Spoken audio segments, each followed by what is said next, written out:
being we're live. It is Friday. It is stand-up time. It is the Atlantic stand-up.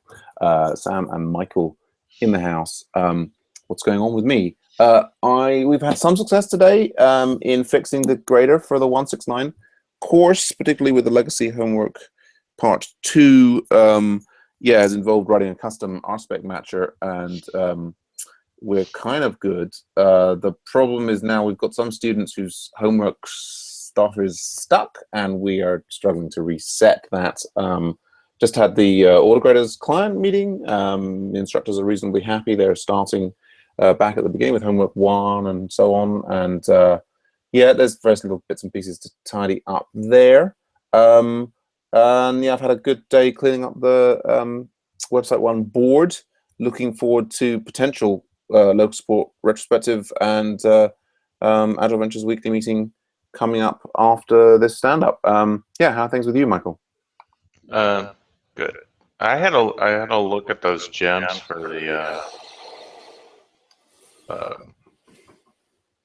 the time zone stuff. But I don't necessarily think they would help. No, fair enough.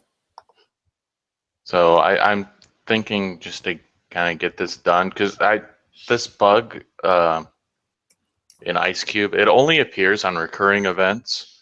But the functionality we're actually testing, it's just simply that the little postcard thing on the website changes times.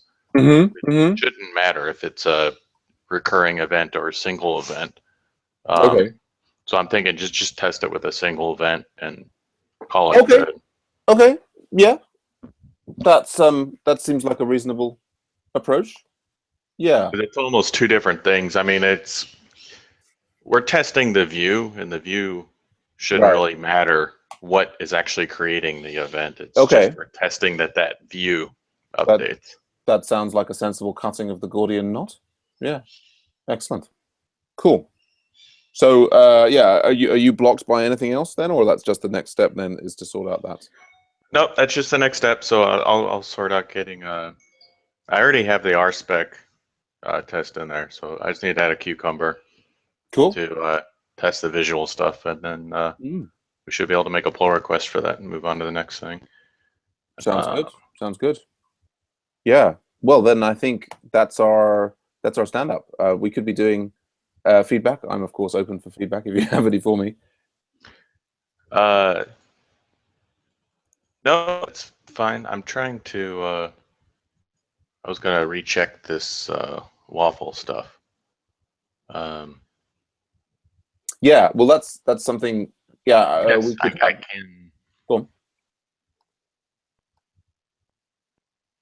I can actually. I can move stuff around now. Okay. You can. Yeah. So I mean, I know you guys were saying like, oh, but we can just our commits and stuff. We can different things in the commits, but I mean, once we start going that far, what's the point even using waffle anymore? Well, I don't know. I mean, I think that one of the things that Waffle does is it allows us to pull in stuff from multiple repos and see them in kind of one page. I think that the the particular point of Waffle over and above using Pivotal Tracker, say, is to allow a cloud of people who are kind of not really that involved or what have you to sort of make suggestions and be able to push those things in, and possibly even push things along, and then have sort of a core group who's controlling the flow of the board. I mean, the problem that we in principle have if we have a Pivotal Tracker and we add everybody, is almost everybody has all the different, we do have this problem in local support, that people come in, they're new to using the board and this, that, and the other, and they move stuff around and they start it and they stop it, and it makes a mess. And I haven't got any, sometimes I'm like, why is this here? Why has this even been started? I mean, it's not like the end of the world. We manage it, but that's the Waffle kind of allows a kind of almost like a finer grained level of access, if you know what I mean. Right. But I mean, it's 6 of one, half dozen of another. I guess personally, I'm quite enamored with the connection between, like as you can see here on the screen, like we've got the in progress, and I can see very quickly here, these are the pull requests related to these issues. Yeah, and I, that seems useful to me. I mean, the and what it means is that like all of the stuff is there, in GitHub, and it's not like the case that I have in local support, where in local support everything is split between the pivotal tracker and then also the GitHub things. And there's a question of like, should what is our central place for coordinating the project? Is it here, or is it in our GitHub?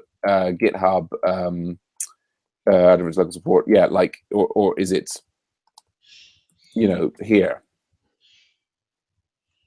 Yeah, I mean, I think that's part of the issue. That does Pivotal Tracker not have GitHub integration? It does have a degree of GitHub integration, but and we have that set up now It's almost like there needs to be like an integration where the items in Pivotal Tracker are GitHub. issues. Yes. Kind of like how Waffle works. Right.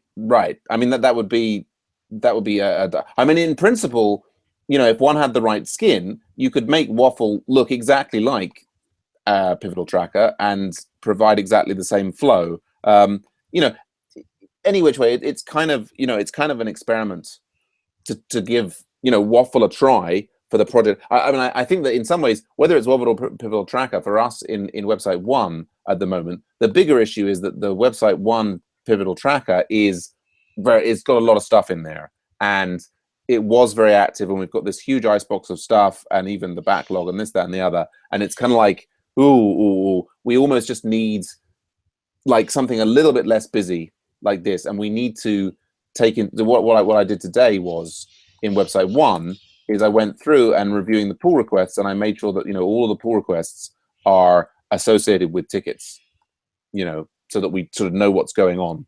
And that's the other thing is that if you're using the tracker and taking pull requests, then you can be in the situation where we are, where we had pull requests with people, and it's like, oh, sorry, is this related to a ticket, or what is this to do with anything?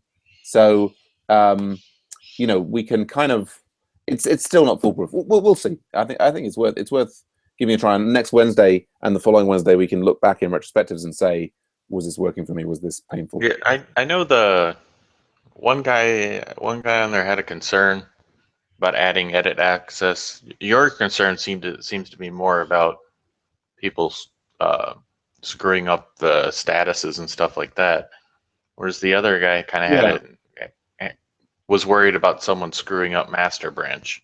Yes, which is another valid concern. I mean, basically, I've given you can, in principle, now you could be deploying to the live site. Right, and I was thinking about. I was wondering if it does it make sense to actually have the actual deploy what gets deployed out in a different repo that's more locked down. Well, yeah, one could do that. I mean, it's sort of. I feel it sort of slightly defeats the purpose of having it. I mean, this is what the Met Plus project have done, is they ended up creating 2 repos. But then you have this thing of like, people who are coming to it for a new time, and like where they open their issues, and then there's confusion about that. I would almost I'd almost say the other one could even be private. I mean, there's no reason to even make it public. It doesn't matter. As far as anyone's concerned, that's true, right? And that could be the main one. I mean, then you've got the question of how one makes sure that the code goes from the public one to the private one. I mean, I guess you could have like that I don't know. I mean, I think that there are like after hooks and so on for Git that you could be doing things like that. I mean, and then Tony Butler, he's gone off now and is like, well, I think he would maybe like to be involved in assigning these little tags to these things, and so he's like saying, oh, is there a way to? I mean, I think for those concerns, it feels to me that in the first instance, we're sort of experimenting with a new workflow here, and I think there's an extent to which we should probably avoid over anticipating problems with it, and more just like give it a try for a couple of weeks and see what problems come up. Because it's like unfortunate that GitHub doesn't allow more granular. Yeah, access control. I mean, you would think at the very least you should be able to lock down your master branch. Yeah. Well, I mean, what we have, I mean, you know, we have it set up so that people can't merge in there without it passing all of the tests. Of course, there's nothing stopping them like removing the tests and this, that, and the other. I mean, it's an interesting question about like, you know, social convention versus Well, like you could always hack it so it always fails the test. yeah, or fails. other things. I mean, it's interesting. Yeah. I mean, for me, I think right now, I think the more pressing concern for me is how to make progress on this payment framework, how to get the, you know, the AV charity thing set up, because we can always go back to the pivotal tracker at some point. I mean, it's you know, those are the things, and I think yeah, I mean, things like your thing that you're working on here, which is actually, if we can get that actually out and start improving the experience of the main sites, that seems like the key thing to me. Right. Yeah. Yeah. So yeah. Anyway, well, I think yeah, we'll hit that again next week. So yeah, you're yeah, basically not blocked there, and yeah, things are kind of under control. We'll sort of review the board again next Wednesday. Yeah, I mean, I would say I would say I'd be free to pair with you, because I guess I've nominally got this local support retrospective coming up, although we'll see how many people actually come to that. But yeah, and then you know, a general Adventures meeting. Both of those things may just become text based if I don't have people in the Hangout. But yeah, cool. Okay, well that's our stand up. Any other thoughts or concerns that we should address before we wrap this up? No, I think we're good. I'll wrap up and clean up this one request and look at what's next. Nice one, excellent. Thanks so much. All right. Okay, all right then. Bye for now, Michael. I'll see you soon. All right. Bye. Take care.